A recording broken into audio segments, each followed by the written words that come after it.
Perencanaannya yang kurang matang dan aturan yang muncul itu mepet. Sehingga RT-RT langsung melakukan rembuk warga, rembuk RT, rembuk RW sampai ke musren bangkel sus untuk itu. Sehingga saat munculnya masyarakat ini yang berpikir oh nak duit nganggur ya sudah saya pakai, saya ambil. Sehingga apapun itu akhirnya dimunculkan. Ada RW yang baik, fokus di lingkungan ya ada, fokus di pelatihan-pelatihan keterampilan ya ada.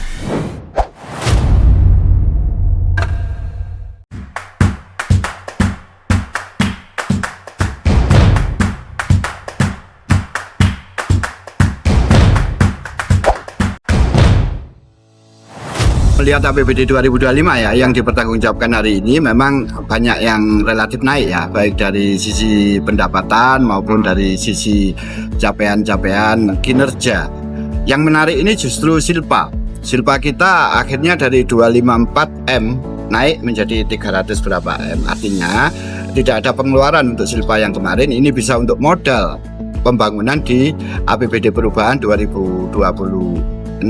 Memang sih kalau di APBD itu kan angka yang disebut, tetapi kalau toh di sisi pembangunannya memang banyak kendala sih, masih banyak kendala di Kota Malang, terutama terkait dengan penegakan perda yang mestinya itu tidak butuh biaya banyak, tetapi akan menjadi atensi masyarakat. Misalnya yang paling mencolok perda reklame aja lah. Reklame itu banyak yang dilarang, terutama yang di atas jembatan penyeberangan orang. Hal-hal kecil semacam itu yang mestinya harus dilakukan oleh wali kota sehingga perhatian masyarakat, nilai positif dari masyarakat itu ada.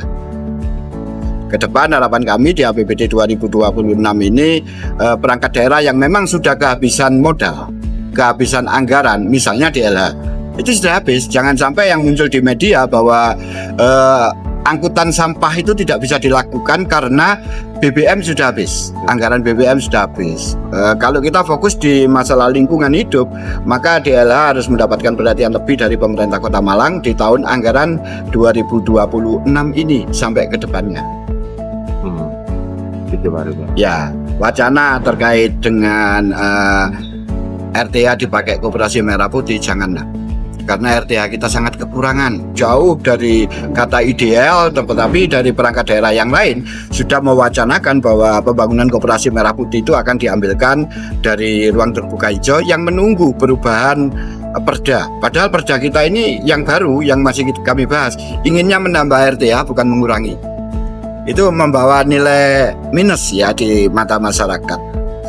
Ada alternatif apa untuk kantornya Koperasi Merah Putih?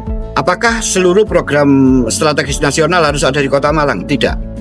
Kalau toh memang harus ketentuannya harus memenuhi standar aturannya nasional, maka tidak mungkin di Kota Malang ini ada Koperasi Merah Putih. Mestinya dilakukan hal-hal yang bisa melakukan terobosan. Jangan di sana, di toko aja cukup. Kalau kita kooperasinya modelnya model retail seperti yang hari ini ada, ya ngapain ada 1000 meter, 600 sampai 1000 meter, cukuplah kita nyewa toko. Bahkan pasar-pasar yang kosong itu dipakai aja Koperasi Merah Putih, sehingga tidak mengurangi ruang terbuka hijau yang ada di kita di Kota Malang. Tarif soal RT berkelas itu menggambarkan pembangunan nanti? Masih belum fokus ya. RT berkelas kita masih gelambiar di tahun 2026 ini ya. Artinya apa? Aturan dasarnya yang keluar pertama itu membebaskan, tetapi ada aturan kedua yang muncul bahwa kalau toh meja kursi harus ada tempat. Mestinya fokus saja RT berkelas itu di bidang apa untuk masing-masing wilayah atau seluruh wilayah Kota Malang. Kalau saya sih cenderung ke lingkungan, penataan lingkungan hidup, sampah dan lain-lain itu lebih ditonjolkan untuk RT berkelas. Kalau saya sih seperti itu, tetapi ini yang perlu kita bahas nanti di rapat koordinasi bersama antara pemerintah Kota Malang dengan DPRD Kota Malang. Dengan kondisi sekarang ini Pak Ari menilainya itu bagian dari pemborosan? RT berkelas kurang tepat sasaran. Oh, kurang tepat sasaran. Karena tidak fokus pada satu titik kegiatan. Akhirnya ya munculnya tenda kursi dan teman-temannya.